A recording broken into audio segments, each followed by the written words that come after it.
Special 7 days ન્યૂઝમાં આપનું સ્વાગત છે। વડોદરા શહેરના ગોત્રી વિસ્તારમાં પાણીની મુખ્ય પાઇપલાઇન ફાટતા જળબંબાકાર જેવી સ્થિતિ જોવા મળી। વડોદરા શહેરના ગોત્રી વિસ્તારમાં આજે પાણીની મુખ્ય પાઇપલાઇનમાં મોટું ભંગાણ સર્જાતા લાખો લીટર શુદ્ધ પીવાના પાણીનો વ્યય થયો છે। ભર ઉનાળાની કાળઝાળ ગરમી વચ્ચે સર્જાયેલી આ દુર્ઘટનાને પગલે જાહેર માર્ગો પર પાણી ફરી વળતા જાણે ચોમાસા જેવી સ્થિતિનું નિર્માણ થયું હતું।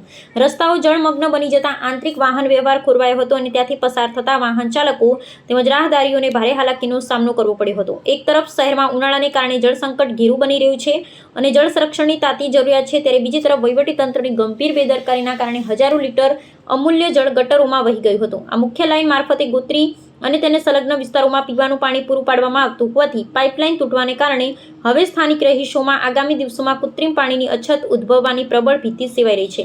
આ ઘટનાના પગલે સ્થાનિક નાગરિકોમાં મહાનગરપાલિકાની મેન્ટેનન્સ કામગીરી અને નિષ્ક્રિયતા સામે ભારે રોષ ભભૂકી ઉઠ્યો છે।